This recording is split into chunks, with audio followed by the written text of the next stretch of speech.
This is a test for YouTube, the audio for YouTube.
Going to give this presentation. It is being recorded live on YouTube so that people who aren't here can go ahead and watch it again. The actual presentation, which is a PowerPoint slide presentation, will be put up and onto the website as well so that people can review that at their leisure. Jerry's going to start with the pulse survey. We don't have an audio visual crew here to have taping of individuals and discussion and how to pan back and forth, because we just don't have that. We don't have a camera crew, or NBC2 isn't here to take notes. So I'm just going to let Jerry get going on this. He's going to lead you through this presentation. After his initial one on the pulse survey. He's gonna give everybody an opportunity to ask questions and get answers. We'll look forward to that, and then he's gonna go on to the tennis survey, go through that, and then he will go through a question and answer period with that as well. So I'm gonna let you take it away. Thank you, Mark. Hey, good afternoon, everyone. As Mark indicated, my name is Jerry Schoenfeld. I am oh, wait, what's going on here? Let's see. Hey, Mark. Yeah. Somehow the transition thing is not working. Let's see why that is not. Okay. Audio visual, hold on.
Should be Perfect. good to go. All right. All right. Sorry for that. Now we're good to go. Okay. I'm Jerry Schoenfeld. I am a professor over at the local state university, FGCU. And I've been there since the university opened back in '97.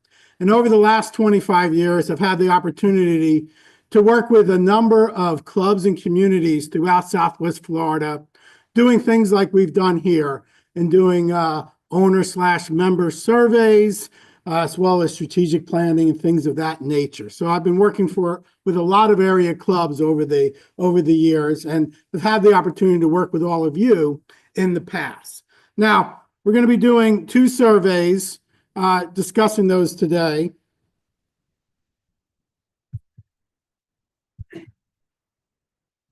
Seems to work when it wants to. Okay.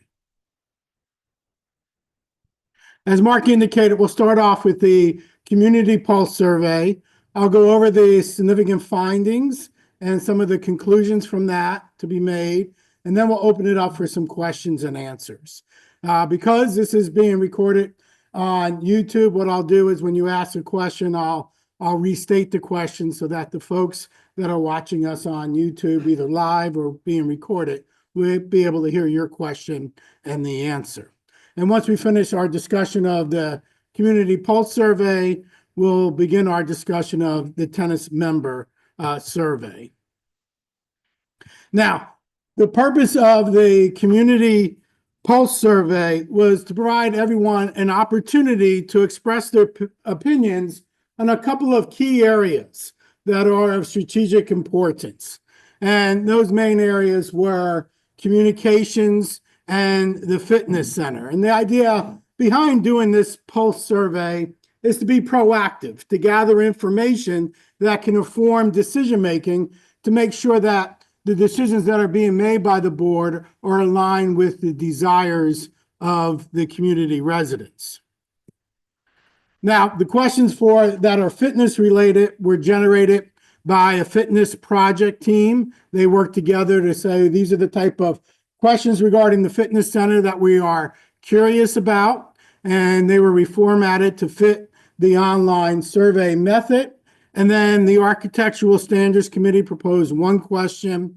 And then based on last year's survey that led to some strategic planning initiatives, there are some follow-up questions with regard to communications that were asked. Communications is always an area of importance in any environment, but especially in the club environment. Now, in terms of the survey itself, there were 457 completed surveys.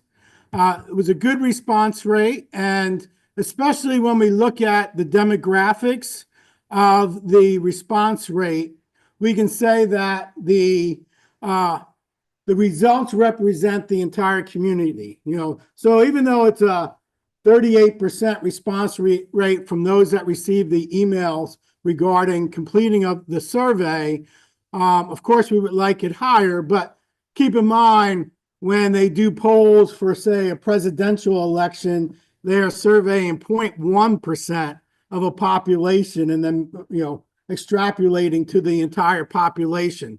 So because of the demographic spread representing the demographics of the community, this response rate is considered good to consider the information gathered to be representative of the community. So what were those demographics? Well, 49% were male, 51% were female. We had a good response rate from all the different neighborhoods here at Sterling Oaks. And then in terms of age breakouts, 33% have been here are age 64 or less, 35 or between 65 and 74, and 33 are 75 and above. So a good split in these three age demographics. And I'll be drawing attention to that and looking at some of the results from the survey. Looking at how many years people have been here at Sterling Oaks, we see that a relatively high percentage of 32% have been here just 4 years or less.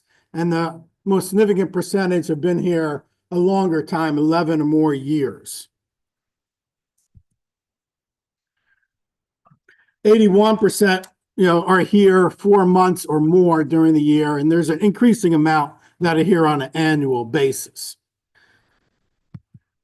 Now, the first area that we wanted to explore was communications. Again, communications came back in the 2023 survey as an area that needed some attention, specifically as it relates to owner satisfaction in 3 key questions.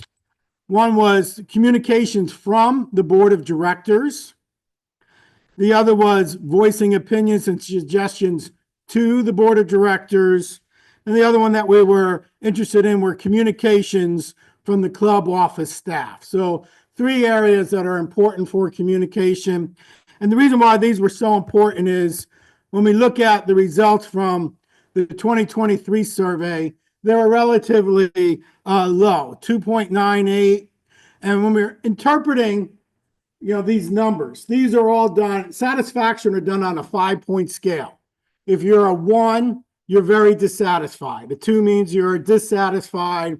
A 3 is neutral.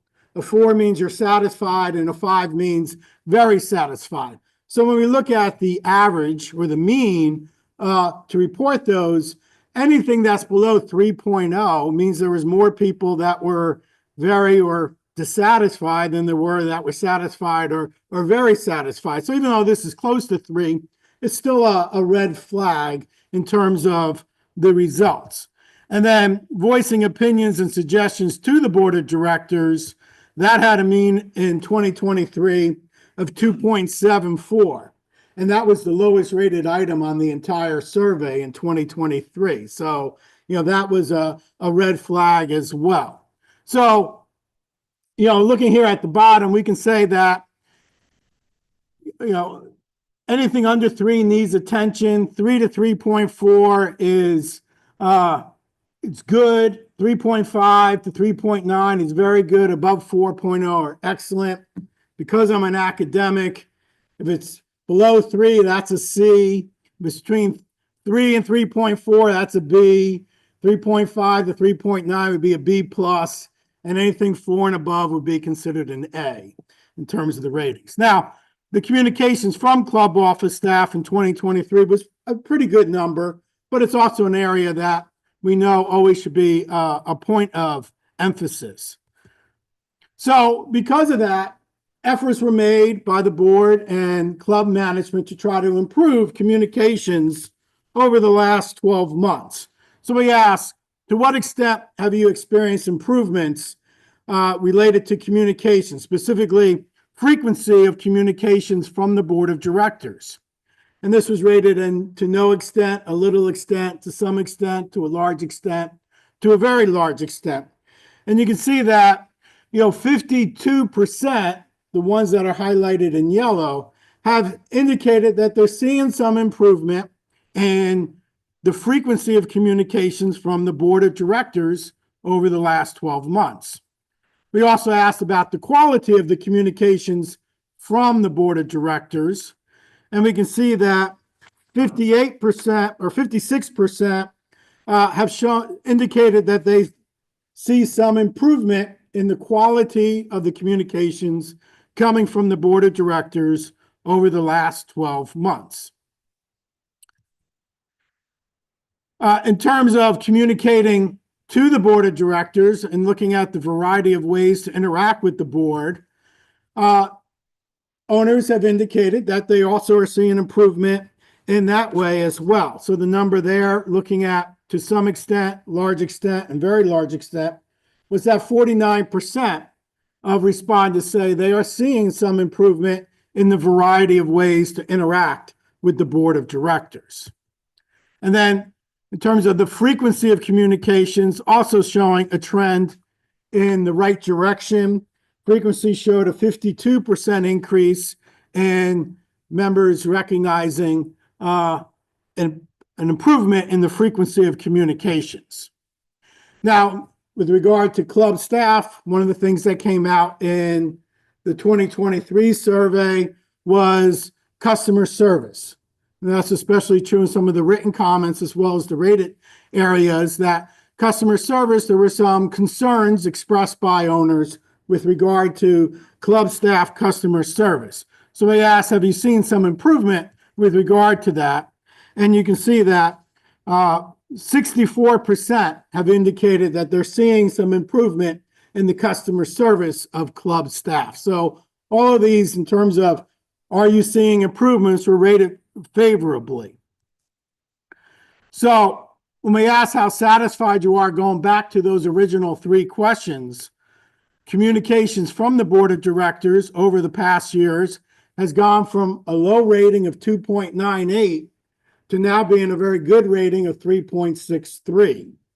When we talk about communications, being able to communicate to the board of directors, that was the lowest rated item in 2023, and we see that's now improved to 3.18. Doesn't mean there's still not room for further improvement, but it's now in the good range.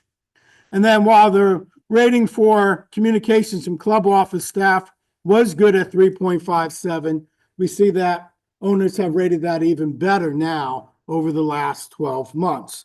So in terms of communication, we are seeing a lot of improvement, and that was great to see because that was an area of strategic emphasis by the board of directors and club management over the last year. Now, regarding to the types of communication that you use the most and rely on, the highest rated one was the club website, 80% rated as, in terms of the usefulness, moderately, very, or extremely useful. Only 12% that is indicated that they don't use it or it's not useful. The second most utilized was board meeting summaries. 71% find that useful. 13% don't. The Friday FYI email, 65% say, yeah, that's useful to me. 28% indicated it's not. The semi-annual club brochure, 57% indicated that was useful to them, while 29% indicated it did not. Chat sessions with your board rep, 48% indicated it was useful, 41% indicated it was not, so that was more of a mixed bag. YouTube videos, thank you to those again that are watching on YouTube. But that was rated 31% in terms of its usefulness. 63% indicate they don't rely on watching those YouTube videos. And then channel 901, in terms of the written comments, a few folks weren't even aware there is a channel 901.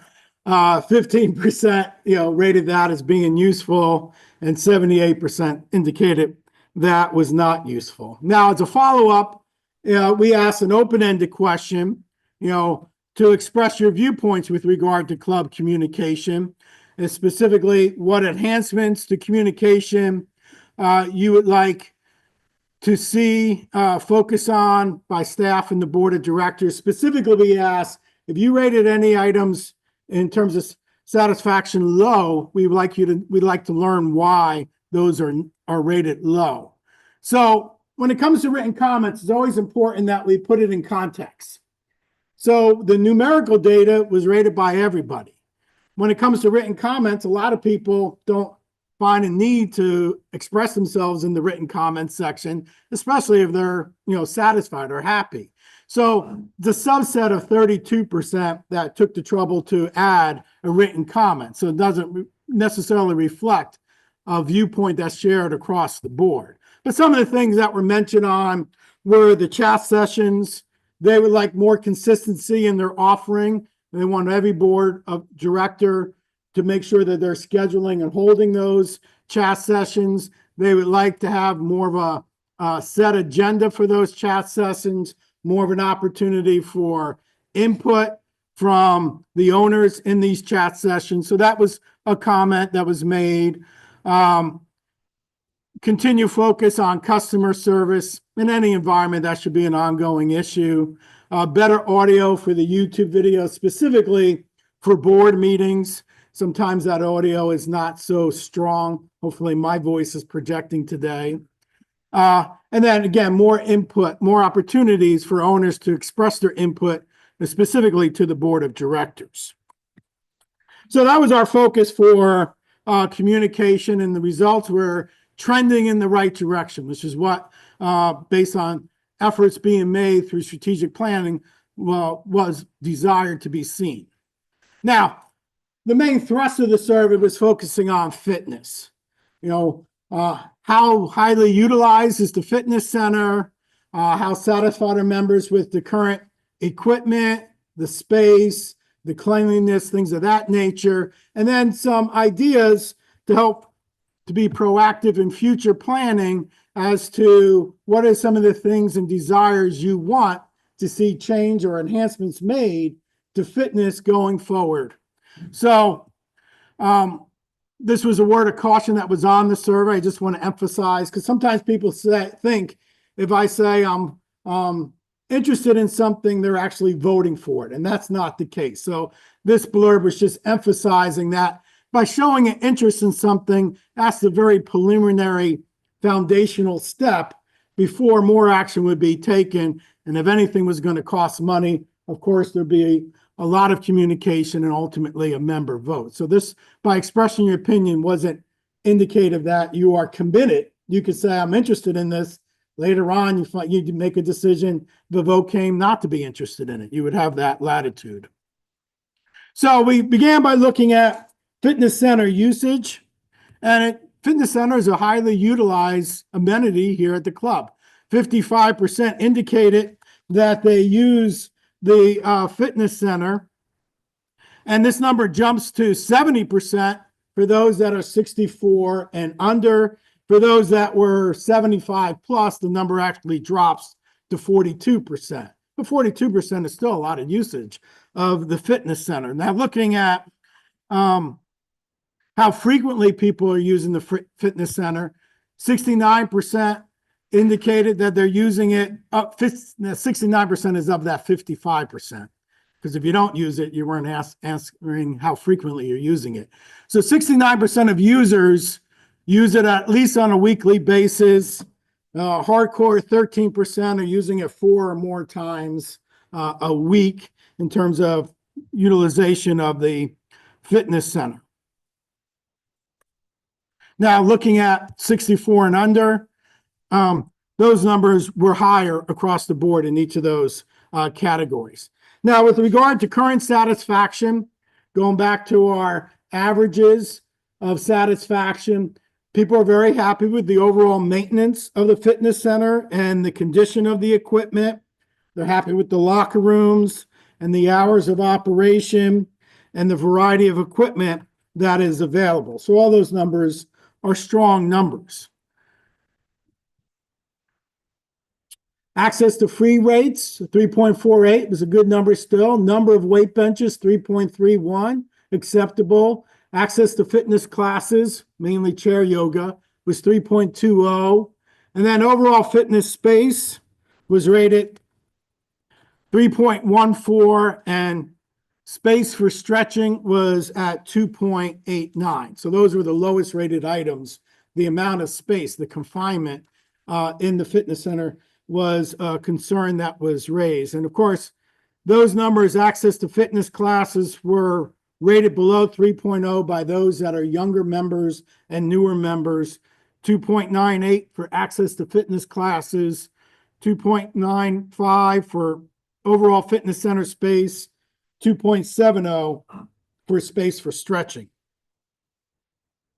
Now we asked about interest in adding some new equipment to the fitness center. So we asked, would you, if enhancements were made to the fitness center, would your usage increase?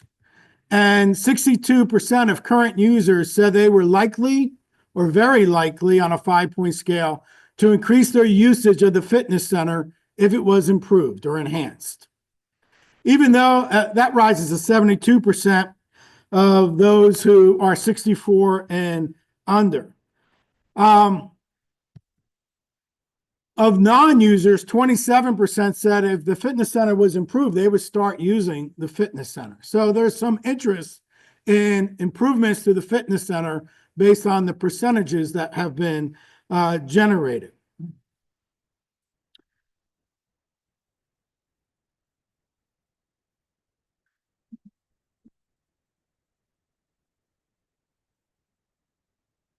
Now, in terms of new equipment, we asked them what type of new equipment they would be interested in having. Wait a minute. 36% indicated that they would like to see some new equipment added. But when we asked if they would be interested in moving up the schedule of replacement of equipment, right now, the cardio equipment in the fitness center is scheduled to be replaced through the budgeting process in 2026, and the strength equipment 4 years from now in 2029. So we asked, would you be interested in moving that forward? It might cost upwards of $90,000 to replace that equipment sooner versus later. When asked about that, 46% were unsupportive and only 27% were supportive. And part of that may be due to not knowing whether that would be an assessment to move it up or not. You know, I find that the question may not have been as clear as it could have been. But members aren't supportive of moving up and replacing the current equipment sooner overall than is scheduled through the budgeting process. But we also asked them, what new equipment would you like? So they're not supportive of moving up the schedule. We asked them what new equipment they would like. 63% of the survey respondents had ideas as to what new equipment they would like to see added to the fitness center.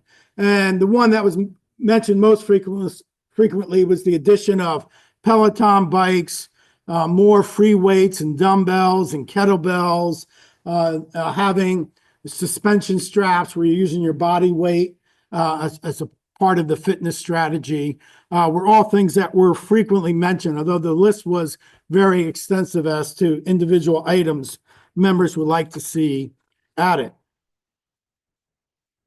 Now, we asked about fitness center space. We knew through the satisfaction that space was rated relatively low. So we asked if they'd be, if survey respondents would be supportive of hiring an architect to conduct a feasibility study to look at, what could be done to expand the clubhouse footprint and as an exploratory first step. And 31% were supportive of looking at expanding the space outwardly. 17 were neutral and 52% were unsupportive. So then we asked, would you be supportive of expanding the current fitness footprint within the confines of the lower clubhouse. So would you be supportive of expanding the fitness room into other areas of the lower clubhouse? And that had more support. 46% were supportive or very supportive. 33% were unsupportive. And the pretty high percentage were on the fence or neutral in terms of whether they thought that was a good idea or not. But there was more support versus beginning the process of hiring an architect to expand outwardly through the confines of the clubhouse walls. There was more support for looking at how can we create more space within the clubhouse itself.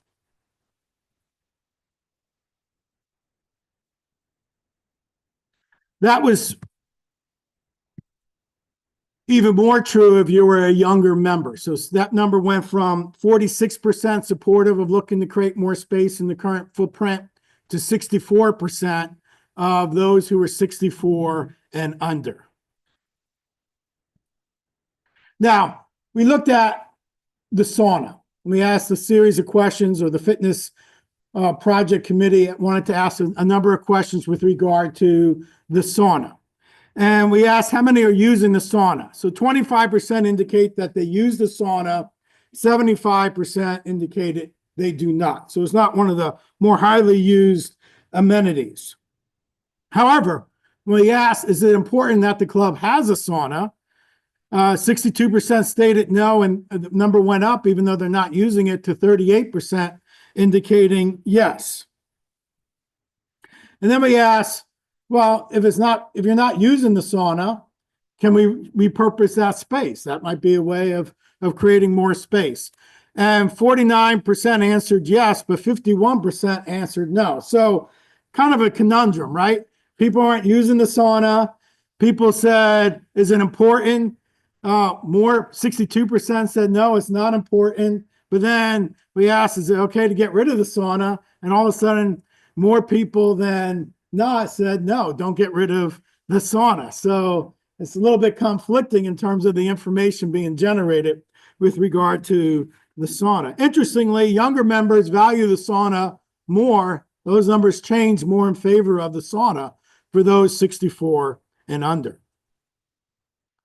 The fitness project committee wanted to know, explore your interest in having outdoor fitness stations available throughout the community. That could be done in one location or spread up, up and down the main drag as a way of adding fitness stations. So in terms of outdoor fitness equipment, I have no idea what's in the mind of the fitness project committee, so don't take any meaning behind this picture I cut and pasted as to that's what it would look like. I have no idea what they're thinking in terms of the outdoor fitness stations. But we asked, how likely would you be to utilize outdoor fitness stations if they were available? 27% said likely or very likely. 54% said not very likely. Younger members were even less enthused with outdoor fitness stations. Those are those that are 64 and under. Would you support the using of capital funds for outside fitness stations? Again, only 28% rated that positively as likely or very likely. 43% were unsupportive of doing that. And those numbers are even stronger for younger members. Another area that was explored was group fitness classes. We know that group fitness classes are a great way of having exercise and staying fit. So we asked, how supportive would you be of Sterling Oaks offering more group fitness classes? Things like yoga and Pilates and strength training or Zumba. And so the results came back that there was a lot of support for offering more group fitness classes. 55% were supportive or very supportive, 30% neutral, but only 14% were not supportive of having the access to more group fitness classes. And even the younger members, 64 and under, were even more supportive. 66% were supportive of adding more fitness classes. Let me ask, beyond being supportive, how likely are you to actually use it? And so how likely would you be using the group fitness classes? 47%, very likely. If you think about the usage of pickleball or bocce ball, 47%, it's a high percentage of the overall membership. 29% would be unlikely. Those numbers go up to 56% if you're a younger member here at Sterling Oaks. And then we asked, what type of classes would you prefer? And the top three mentioned were strength training, yoga, and Pilates as the three type of group fitness classes members would desire to be offered here. We asked a series of other questions. 41% would be willing to pay a nominal fee. We suggested, for an example, $10 a session. 41% would be supportive of that. 36% would not be supportive of having to pay a nominal fee. And we asked where you would like the classes to be held. 57% indicated they don't have a preference. It could be inside or outside, but 36% indicated they would prefer those classes be held under AC. And then, for certain classes, you may need yoga mats, you may need some light dumbbells for a strength class, you might need straps for stretching. So we asked, do you expect the club to provide those? 59% indicated they would provide their own equipment needed for the class. So 59% indicated that they do not expect the club to provide mats or weights or bands needed for a class. Then the last class in the survey was one that the Architectural Standards Committee asked if could be added to the survey. And that is, would you be supportive of allowing the option of metal roofs as an additional roofing material here at Sterling Oaks? And 69% said yes, they were supportive of allowing metal roofs, and 31% indicated no. So, in terms of what are some of the conclusions that we can make,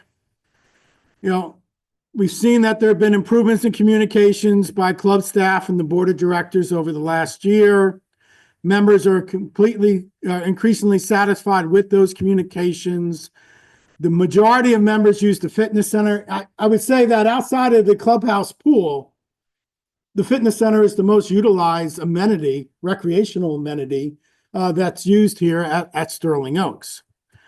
We know that if improvements or enhancements were made, that even more people would utilize the fitness center, and their frequency of utilizing the fitness center would go up. But the majority are not in favor of replacing the current equipment sooner than is scheduled at a cost. But they would like to see more equipment added to the fitness center, and they had a pretty long list of the types of equipment, again, beginning with Peloton bikes that they would like to see added to the fitness center. And there is some support for expanding the fitness center beyond the current confines, but within the footprint of the current lower clubhouse. Again, it was sort of mixed results, hard to interpret the results with regard to the survey itself. With regard to the sauna, there's not a lot of support for outdoor fitness stations, but there is a lot of interest in group fitness classes.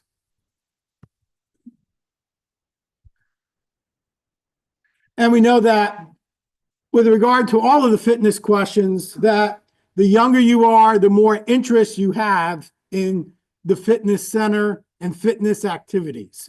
So, thinking about generational differences and moving forward, we know that there's continual interest as people are joining Sterling Oaks for an emphasis on the fitness center. And there's some positivity with regard to allowing metal roofs. So the idea behind the pulse survey is to gather information to inform decision-making. It's a tool for the board of directors and club management to be proactive, to not be operating in a vacuum, to be listening to the owners to find out what are your needs? What are your interests? What are your desires? So that the board can be responsive to the owners here at Sterling Oaks. And that's what this survey provided. Sometimes it's just reinforcing the things that you like to make sure they're continued. Others, it begins the process of implementing change. All right, so with regard to the pulse survey, does anyone have any questions or comments they would like to make? Yes, sir.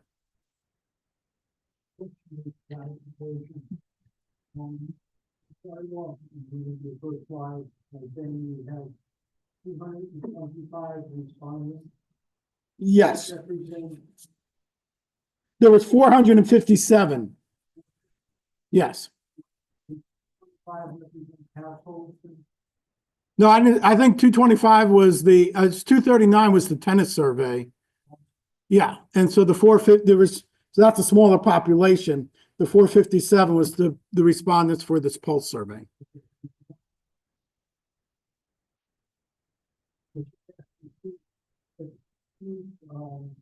People per household could respond. Right, so 2 delisted owners. So this survey was to owners of Sterling Oaks, up to 2 per residence.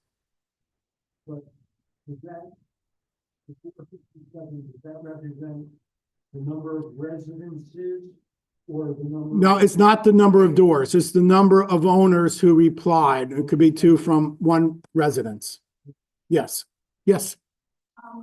So this be printed, I know I read it online and I'm listening today, this be. This PowerPoint presentation will be available on the website, as well as the results of the survey should be on the website already. Yes. Yes, ma'am. Yeah.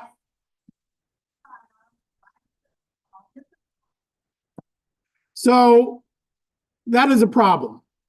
That shouldn't happen. We have a list of email addresses, and the survey should go out to all of those email addresses that the club has available.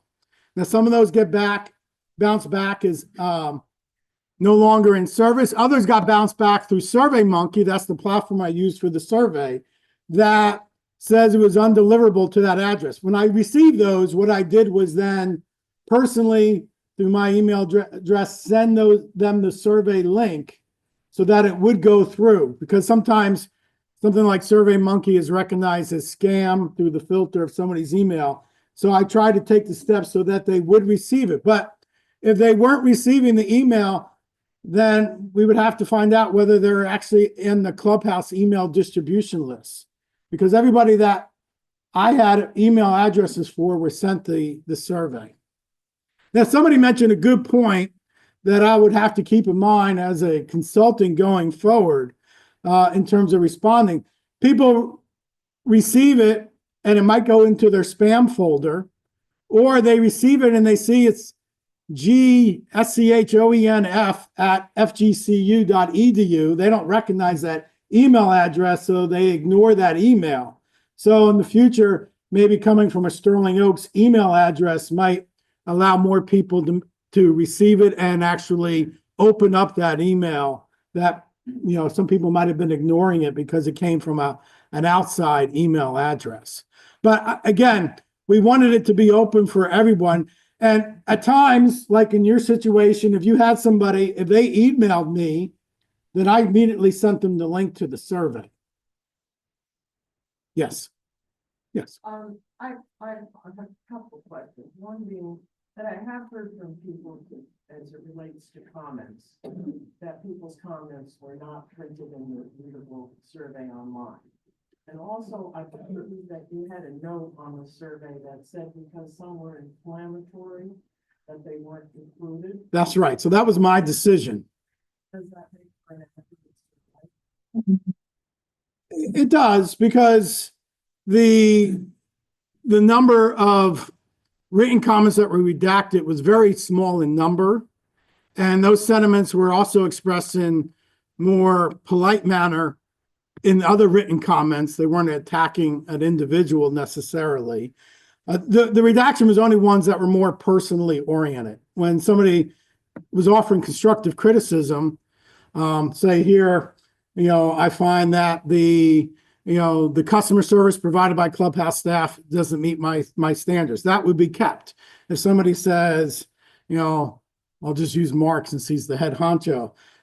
I find Mark rude and unpleasant and disagreeable, and I don't like Mark, then that would have been redacted. Was it redacted from the board? Does it- Wouldn't that information, although it may be inflammatory, wouldn't it be important for the board to have? It was not redacted to the board. It was not redacted. That's correct. Yes, sir. Jerry, this is with regard to the fitness center specifically. Yes. Starting with question number 10, do you use the Clubhouse Fitness Center here at Sterling Oaks? That is that percentage, 55% of all members who responded to the survey, right? Just to clarify. That's right. Okay. And then All the numbers, by the way, all the numbers are of those who responded to the survey. Right. But some of the fitness center questions, then like 10, 15, let's see, 10 and 15 and 16 are just people who answered yes to the fact that they use the fitness center. So you're getting two different sort of. That's right. So if I answer the question of the cleanliness of the fitness center, we didn't want to solicit that opinion from those who are not users of the fitness center. So there was some skip logic, that's what it's called, for certain questions. If you answered to that first question, yes, I use the fitness center, then we wanted to ask about your satisfaction with the upkeep of the equipment, the variety of equipment. We didn't want to solicit that information from those who did not use the fitness center. So then, the number of respondents that use the fitness center out of all members responding was pretty high compared to other amenities, 55%. And then when you had the specific questions about, what types of new equipment people would like to see, would they use it more frequently if it improve the fitness center? Those are just of yes respondents to the question if they use the fitness center. So, Well, again, we asked the question two ways. If your fitness center usage would improve, we asked that, would you use it more frequently for those that use the fitness center? We asked, would you start using it for those that don't? In terms of whether you would use the fitness room if it offered new equipment, we asked that to both non-users and users. Yeah. right, and then again, questions 15 and 16 regarding funding to replace current. That was for everyone. That then is all respondents, not custodians, actually use them. Correct. Any other thoughts or questions? Yes, sir. Sauna, why is the survey against the sauna? For example, you don't ask if you can do improvements on the sauna or keep it cleaner? That's a good question. So, For example, there's a shelf in it, hold the water, that's broken for like 40 years. yeah, so there was an open-ended question for comments on the on the sauna itself. So I didn't report those in this session, but there are written comments. So something like that concern could have been expressed in the written comments. But again, these questions were from the Fitness Project Committee with regard to, would your usage increase if there was improvements to the sauna? That could have been a good question, but it wasn't suggested by the project committee. And again, it's not highly used, but in terms of the results show that people value having the sauna here at the club. So again, there's that mix makes it more difficult to interpret the sauna as future directions. Yes, sir. To Lauren's comment regarding redacting the negative comments, Yes. but they're, when they rated people 1, 2, 3, 4, 5, I'm sure those people rated them for 1, that was Right. still included in their overall. Oh, right, yeah, yes, that's why when it comes to written comments, and that's gonna be especially true for those who stay for the tennis survey results, which had a lot more opportunity for written comments. They're always a smaller subsection, and so we need to rely on the numerical data. That's the more accurate representation of viewpoints of the members than just the written comments. Written comments are a smaller end, so it's just a smaller subset. And two, if you have something that you're not pleased with, you're much more likely to write a written comment than if you're happy with the current status of things. So necessarily written comments tend negative, and that's always the case in any setting. Yes, ma'am.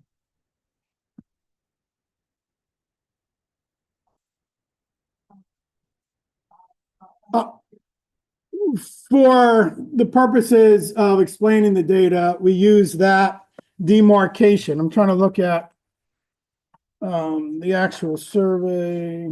Yeah, so for the actual survey, we asked the age brackets was 44 and under, 45 to 54. 44 and under is just 3% of the survey respondents. 45 to 54 was 9%. 55 to 64 was 21, 65 to 74 was 35, and 75 and above was 33%. So by collapsing 44 and under, 45 to 54, and 55 to 64, that aggregate is more aligned with the percentage that are 65 to 74 and 75 and above. But we gathered the data on a finer breakout. Yes. Sometimes like 2 people in the household will vote. Typically, in our surveys, it's usually 1 household.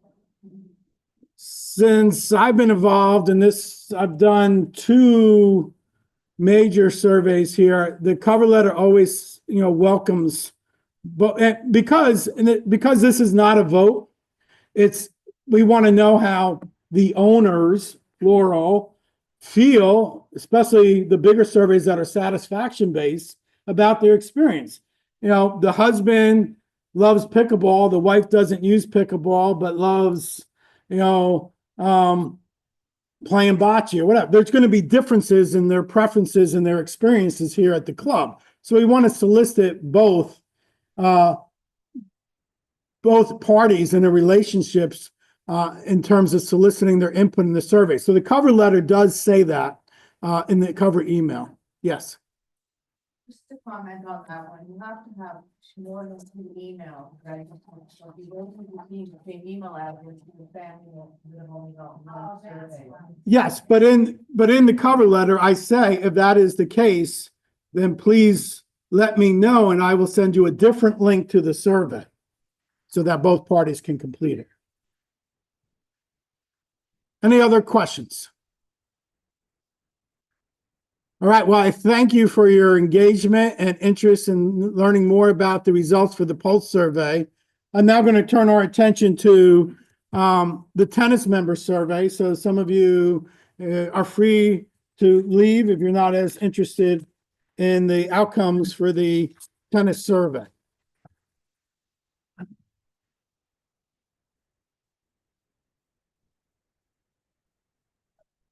Yes. Oh, somebody have a question? Yes. Is there anything relevant to the non-tennis community that we need to say to listen to this that will affect us? No, it's revolving around the operations of the experience as a tennis playing member, not necessarily impacting the owners.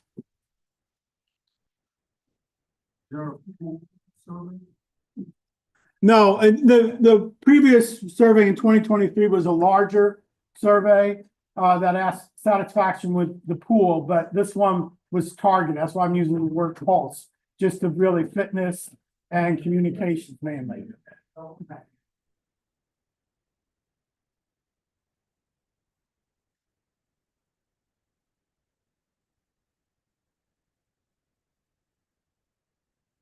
All right, thank you for staying. Those interested in learning more about the tennis survey outcomes. This survey was generated by the tennis committee. They created the questions that were in this survey. The only edits to the survey questions was the formatting it to make it easier for completion by the population of tennis members here at Sterling Oaks. So that was the only editing to those questions. The demographics for the tennis survey, there was a 66% completion rate of those that were emailed the survey. So that was a higher completion rate than the post survey. And the demographics, again, it'll illustrate that it was a good representation of the overall membership. 70% of the survey participants were non-resident tennis members. Resident members represented, the Sterling resident members represented 28%. There was 54% were female, 46% male. Most players rated themselves as 3.5 level, 53% rated them that. It's a very highly active tennis membership. I personally was surprised at how active. 81% report playing 3 or more times per week during the season. And off-season, 57% reported playing at least weekly, and 42% reported playing 3 or more times during those hot summer months. So a very active tennis community. We asked members to rate their satisfaction with regarding the various aspects of their tennis experience. We used the same scale, 5-point scale, 1 very dissatisfied to 5 dissatisfied. We asked about their overall tennis experience, mainly focusing on the quality of the courts and things of that nature. The court surface was the highest rated item. Court maintenance was second. Court drainage, court lighting, the overall quality of the tennis program, all of those were highly rated in terms of survey respondent satisfaction. The value of the tennis program compared to fees paid, a 3.8, you could say was rated very highly. The Chelsea court system was also rated strongly. The Tennis Pro Shop, 3.56. Tennis Pro Shop hours, competitive events, and then the lowest level in terms of satisfaction, lowest rated item was social events. Now, we asked specifically if you were dissatisfied or very dissatisfied, what was the reason for that dissatisfaction? So relevant comments pertaining to this were dissatisfaction with the Chelsea system, even though it was rated, relatively high at around 3.8. It was rated 3.78, but people still expressed dissatisfaction. Court lighting, playing surface, pro shop and office hours, a desire to have more social events and competitive events were some of the common themes that were expressed.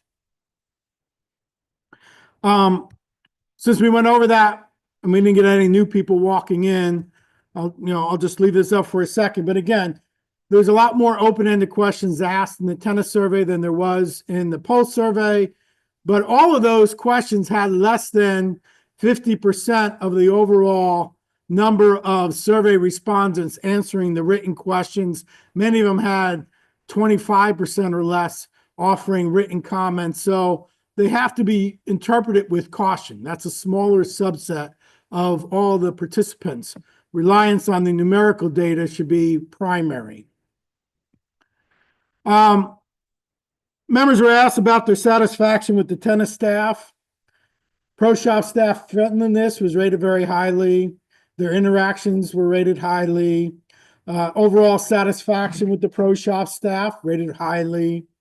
Frequency that the staff greets you and introduces themselves, 3.77 was a good, strong rating. Overall communication from the pro shop, 3.61. Your interactions with the tennis director, 3.51. And that, again, that read your satisfaction with your interactions with the tennis director, your satisfaction with the frequency of your interactions, 3.41. Overall satisfaction with the tennis director, 3.39. The last two here, helpfulness of the pro shop when looking for a match or needing a substitute for your group, 3.35. And promotion of events and other tennis functions was the lowest rated item at 3.29. Now, I do want to draw attention, and this is true for the Pulse survey as well, that in addition to looking at the overall mean or average, there's also in the report the frequencies for each of those question items. So we say of all these satisfaction with tennis staff, the promotion of events and other tennis functions was the lowest rated at 3.29. Well, we should look at it more deeply when we look at the frequency. 9% are very dissatisfied with the promotion of events. 10% are dissatisfied. So 19% are not happy. 31% are neutral. But then we have 44% that are happy with the promotion of events. So even though that number is 3.29, it's important to remember that twice as many people are happy with the promotion of events than are unhappy with the promotional events. So in the survey analysis, the frequencies are important to look at as well. What percentage did each of the rating categories to help interpret what that overall mean means? Overall mean means. All right.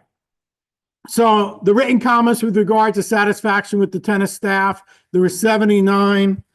And some of those comments, a sample of those comments that were seen more frequently included club pro or the director spending the majority of time giving lessons, the desire for more social events, the lack of promotion of tennis events, the pro shop staff lacks the knowledge of the grounds and of individual members and their tennis abilities, limited visibility and interaction with the tennis director. Now, speaking of the tennis director, we asked the question, do you have the expectation that the tennis director should be visible, walking the courts and interacting with members during open play? And so it was a yes/no question, and it was a 50-50 split. 50 said, no, I don't have that expectation, and 50% indicated, yes, I do have that. So we gave people the opportunity to explain their answers. Comments were split, of course, based on the ratings, but the tennis director needs to be seen walking the courts. They would like that, even though they don't expect it. It would be positive if that person the tennis director was walking around the courts, were some of the common comments. We also asked, do you have the expectation that the tennis director being more visible and greeting teams during league play? And that one was more no. 58% said no, 42% yes. I would like to see the tennis director interacting and greeting teams during league play. And some of the comments ran from that would be disruptive, or yes, I would welcome that opportunity. Others said, yes, I would like them watching my league play matches and offer me coaching, during the match to do this strategy or that strategy. So again, they ran the gamut.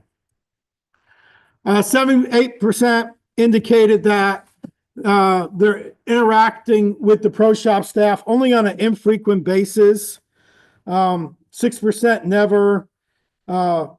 Occasionally and rarely is what I said, with infrequently at 78%, and then 17% said often. So people, once they're been around a while and are a member and they know the ropes, they don't have a need to interact with the pro shop staff very frequently.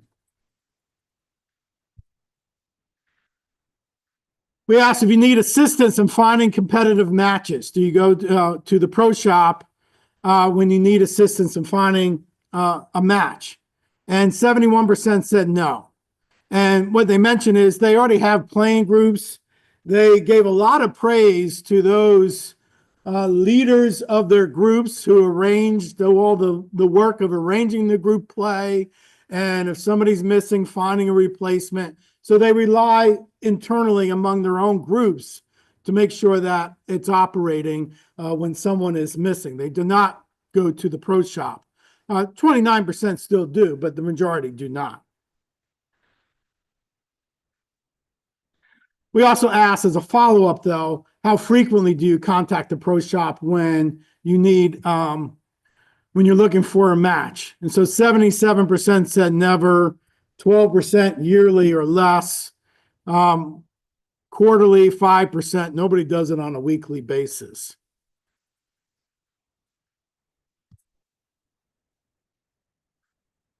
In terms of finding a substitute when it's needed for their group, again, 69% said no. 79% reported they never do so, or yearly or less when we asked about the frequency. Again, they rely on themselves, their team leader of their group, for finding substitute. They said it would be nice if the office staff could, but they don't turn to them or expect them to be able to do that. We asked some questions regarding tennis lessons from the head pro as well as the assistant professionals. So 70% of the survey respondents do not participate in individual or group lessons with the tennis director. But of those that do participate in getting lessons from the head pro, 75% rated them as very good or excellent. So they find the quality to be good. Most members do not participate in individual or group lessons with the assistant professionals. But those that do, 69% rated them as very good or excellent. When asked if you're able to get as many lessons as you desire, 66% reported, yes, I can get lessons by the head pro or the assistants when I desire them. Regarding drop-in clinics, most members do not take advantage of drop-in clinics. When we ask why, you can see there was a range of answers. Not familiar with drop-in clinics, don't like having, to be in a class with others. The level of the class doesn't meet my needs. I don't get enough reps while I'm in a drop-in clinic. So there's a variety of reasons why members express they don't participate in drop-in clinics.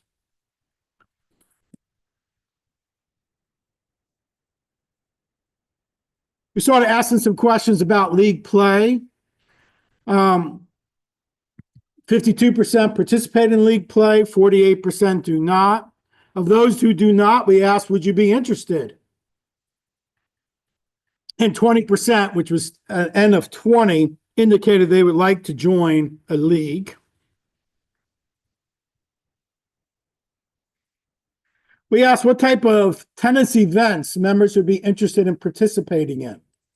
So the events that members were interested in participating in, the most frequently mentioned one was the doubles round robin, followed by mixed doubles round robins, competitions with other clubs, club tournament doubles, a Davis Cup competition, ladder events, club tournament singles. People are less interested in single tournaments.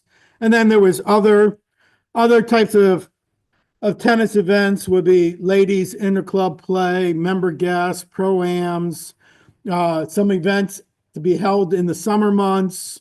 I'm not even familiar with UTR events, but these were some of the others that were mentioned. And then we asked questions about social activities. What social activities would you be interested in participating? Doubles and mixed doubles with a social after was most highly mentioned or rated. And for all of these, you could pick more than one answer. So, these aren't going to equal 100. Which of these would you like? Check as many as are, that you're interested in. Wine and cheese social, beer and pizza, doubles with social after. Some of the others, you can see a smaller print. Fun days with other clubs, a welcome back tennis social with exhibitions and food, tennis court exercises to improve game, benchmark what other clubs do for socials, bring a barbecue grill, a Try New Rackets event, a member guest, the social event. And then maybe the bottom line there is probably the most important. Charge for these events, do not raise dues was another comment that was mentioned. So with regard to the findings from the tennis survey, we have a very active tennis membership. Most of those are non-resident members who play 3 or more times a week. Is actually highly active during the off season as well. The quality of the tennis program, the tennis facilities are rated very highly. The value that members received to the dues paid was rated very strongly. It was 3.8. Members are very satisfied with the interactions and the friendliness of the Pro Shop staff. And rated their satisfaction with the tennis directors being good as well. Regarding the overall satisfaction with the tennis director, 21% indicated that they are unsatisfied or very unsatisfied, while 43% rated they were satisfied or very satisfied with regard to the tennis director there. The Pro Shop staff numbers were even higher in terms of that satisfaction. Members are equally split on whether tennis directors should be walking the courts and interacting with members during open play. The majority do not feel the tennis directors should be greeting teams during league play, but there was a pretty significant amount that felt like they should. Members do not expect the Pro Shop staff to assist in finding matches or a substitute for the group play, instead relying internally with their group of friends and colleagues. Most members do not take lessons or participate in clinics. Those that do are generally positive on those. There was more interest in the different types of tennis events, which was good information for the tennis committee going forward. And again, there's written information that is going to be useful for the tennis committee to help interpret the context behind some of the ratings. Again, they are a smaller subset, so they should be used with some caution. So again, these survey results for the tennis survey indicate that this is a really good program. The participants are overall satisfied with the aspects of play and their ability to play here at Sterling Oaks. And then in terms of future enhancements, maybe more of a focus on some social events were some of the things that came out from the survey. All right. Questions or comments with regard to the tennis survey? We'll start here. Is a tennis program. Well, the whole activity here, the whole amenity, I'm calling the tennis program. Can build a tennis court to play is a tennis program? Well, the tennis program is more than that. It's the structure, the physical structure, as well as the leagues and group play. All of that makes the tennis program. Having tennis staff, having a pro shop, all of it in its entirety. That's just my phrasing. That's not anything other than the choice of words that I'm making. Yes, sir. Oh, I don't have a number off the top of my head over how many. Is that the number of comments is a subset because you're calling it so low. The people who answered the survey were not told up front that if your comment is deemed negative or whatever, it's not going to be included. Right. So what I'm trying to say is that of the 79 comments being the small subset, if you add the comments that you redacted, it would be 5 to 8. So you can add 5 to 8 to that end for any one question. is the overall satisfaction of the tennis director was 43%. Yes. Yet you gave him a score of 3.39. I didn't give him the score. When you, Well, that's what you're. no, that's what the statistics show. That's what the analysis comes up with numerically. Yes. So less than half of the people responded positive to that, but you're giving him an acceptable score on that. Okay, again, I want to clarify for you that I'm not giving anybody a score. This is what the data results are. Yes, so overall satisfaction with the tennis director. 13% of the respondents put not NA, not applicable. They didn't have anyone. Wait, let me finish. 12% said they're very dissatisfied. 9% said they're dissatisfied. 23% said they were neutral. 19% said they were satisfied. 24% said they were very satisfied. When you do statistical analysis and you give those who rated very dissatisfied a value of 1, and dissatisfied a value of 2, and neutral a value of 3, and the number of people that rated something as satisfied a value of 4, very satisfied a value of 5, add those up and then do the math, it comes out to 3.39. That has nothing to do with me. That's just basic math. And I guess my argument is, why would neutral receive any value at all? It's 3 on the scale. It doesn't have to be. If you add up there's a number of ways of looking at it. The number of percentage of the membership who completed the survey who are not happy with the tennis director, we would collapse very dissatisfied and dissatisfied. That number is 21%. If you collapse it for satisfied or very satisfied, that number is 43%. Satisfactory. 43 is not considered satisfactory in my mind. Yet you give him a score of 3.39. I'm not giving him a score. Well, The neutral has a value of 3 on a 5-point scale. It's the midpoint of the scale. It's the middle. I don't dislike, I don't like. I'm in the midpoint. That gets a 3. Anything above a 3 then on the average is positive. Anything below 3 is negative. I can't. You said that there were approximately 79 respondents who gave comments which would be constructive or negative. No, just comments overall. Some of those are positive. For any written, I'm saying there were 79 comments for a question, but they're not, that doesn't indicate that they are negative across the board.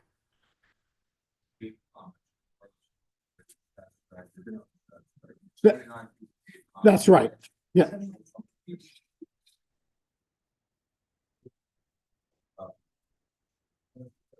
Yes. And for the people who gave neutral scores, They had the opportunity to write a comment too.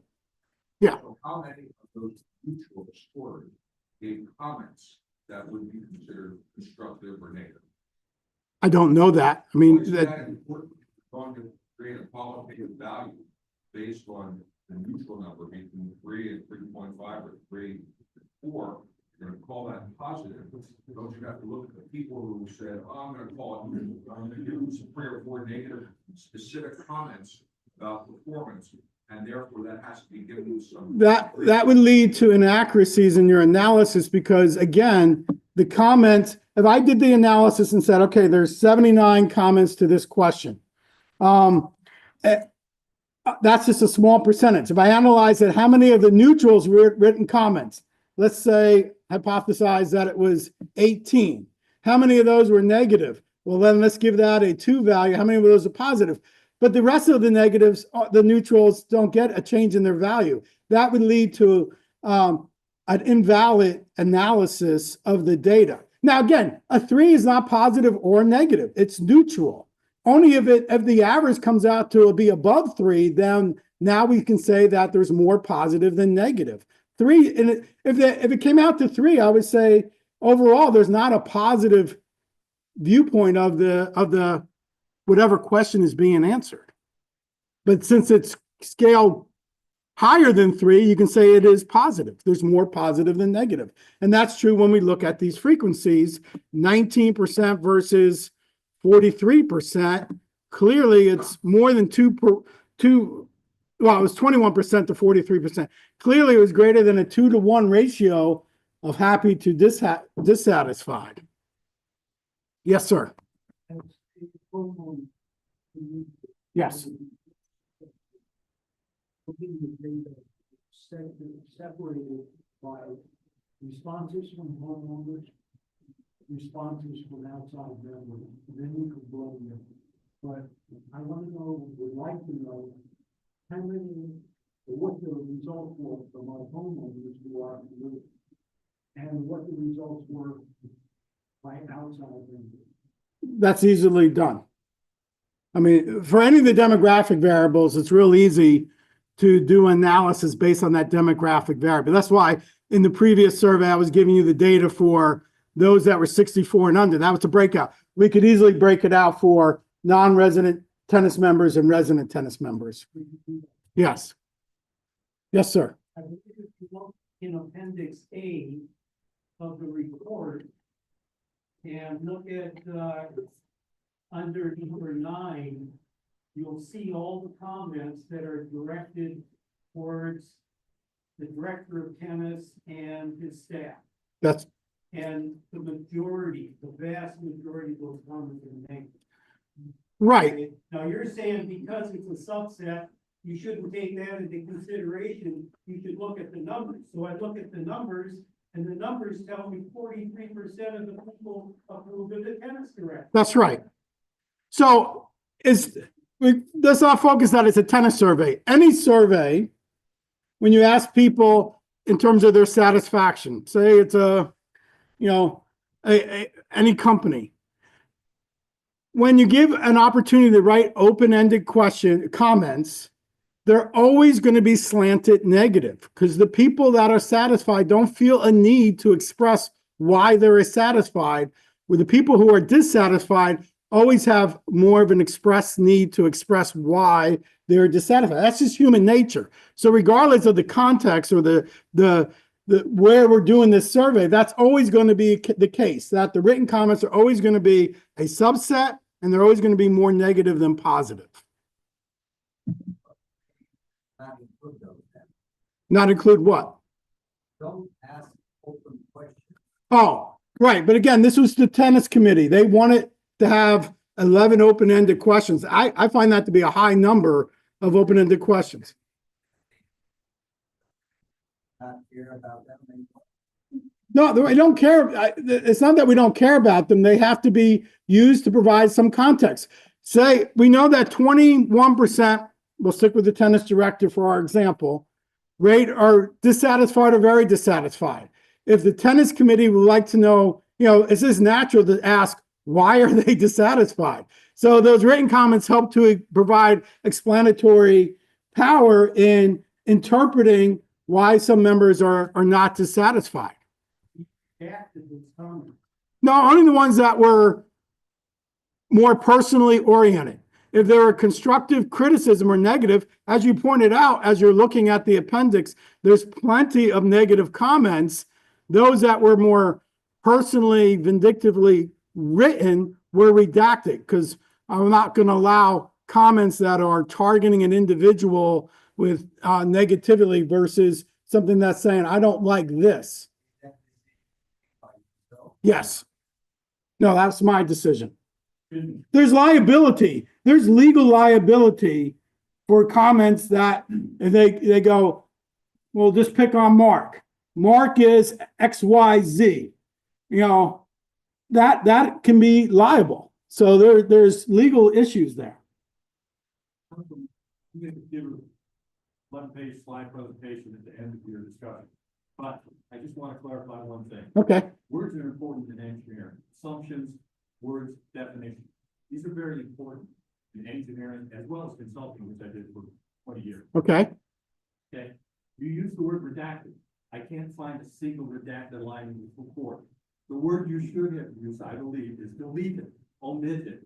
Correct. You're absolutely right. These are all the right words. You didn't redact anything. You chose to modify a data-driven report yourself. I didn't modify any of the numerical data. I eliminated, you're right, my word choice. I eliminated those comments that were personally demeaning. You modify data. That has to be done. That is not an industry standard without contacting the owner and getting approval. Did you contact the owner? I don't know who the owner was. The owner is the board of directors here at Sterling Homes. Oh, that was done with their approval. You did get their, Yes.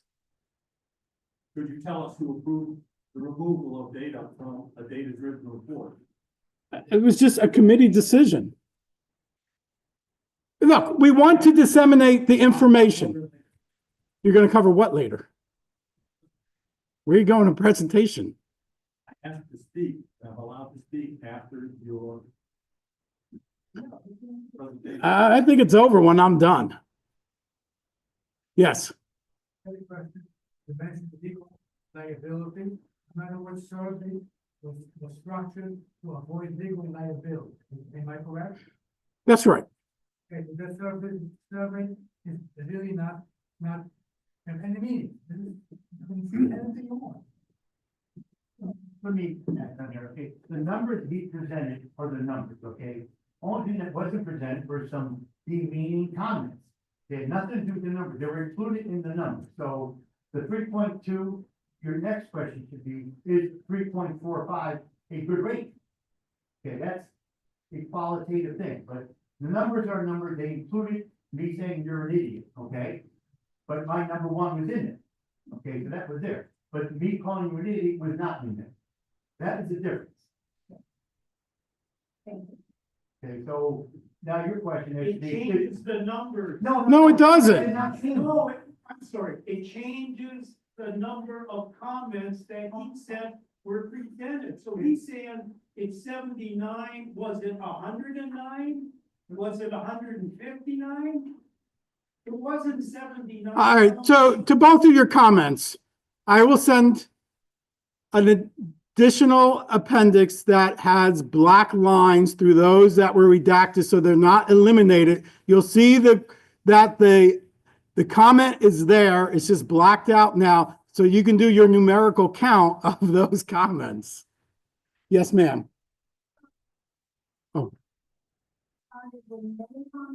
Yes, so that's a very good question. So for each of the open-ended, and this is another reason why it's hard to interpret the written comments. So for any of the open-ended questions, you could add 3 separate comments. So one person could essentially rephrase the same comment 3 times across 11 questions and have 33 of the negative comments that are all focused on the same topic, but they reiterate it numerous times. Yes, ma'am. 79 respondents to open-ended questions, they were plus or minus 5 to 8. I think. That's right. Comments may be positive or negative. They're open-ended, with people that felt passionately about the question one way or the other. That's right. Emails that were sent to some 55 or 60 members during the solicitation of this survey, encouraging people to respond to questions in certain ways, encouraging people to clearly express complaints. I asked you this privately, I'd like you to express, do you think that reflects fairly on a pure survey? It does and it doesn't. I think affect it, or you didn't do anything to the survey, but if people are wondering why 79 comments, there was also some degree of external, I would maybe use the word taint. Right, but you ended with the word pressure. So if somebody wanted to answer a question, disagreed, and they were pressured to answer agreed, that would become problematic. But to the extent that people were discussing what they were going to rate ahead of time, and they're already aligned with a similar rating, then it doesn't impact it. If all 10 of us, we talked about how we were going to rate this item, and we all shared the same viewpoint, so whether we talked about it ahead of time or not, we all probably would have had the same rating or one off of the same rating, then it doesn't really matter. To the extent that there was pressure in forcing people to submit a survey with answers different than they wanted to give, that would be a real concern. But the fact that even 55, when we have a sample that it's almost 300, that 55, they're already that didn't really, as you saw with these overall averages, have a shape the outcomes of the overall survey, because it was just a subset of the population. Yeah. Now, again, we're using 79. The number of comments for each open-ended question varied. So for one question, it was 79. For another, it was 95. For another, it was 73. For another, it was 105. So the number of comments varied for each open-ended question. I don't play tennis, but I'm hearing all the commentary here. We're on the board of directors. But you're really honing in on one question, and it sounds like there's an issue with some of the members and the director. No one's complaining about the other questions that were managed the same way and have a number of responses, works to those. The purpose of the survey is to give more information to the board and to the tennis committee so they can work to close the gap. Whether or not the number is the number you want, they will take both the commentary and they will take the numbers to figure out how we do better. That's the end goal. And If I may?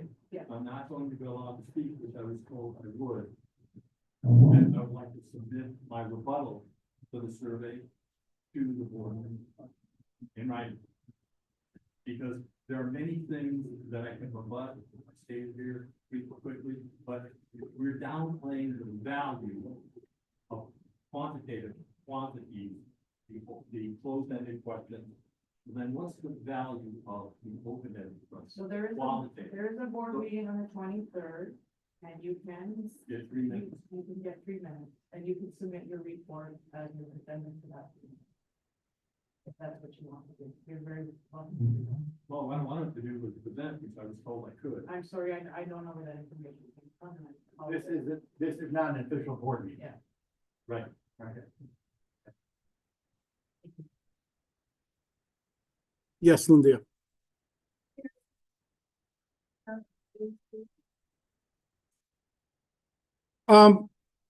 Well, we could definitely do it from resident or non-resident. I don't know if we asked age as one of the demographic questions. Yep. Yeah, I don't think we asked age. We asked gender, we asked tennis level, we asked what type of membership you have. And so.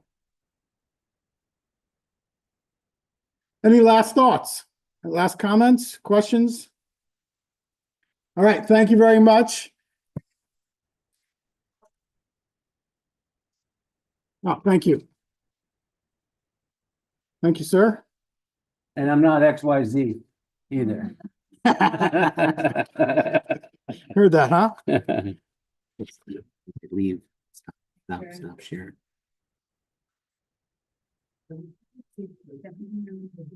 Stop the YouTube.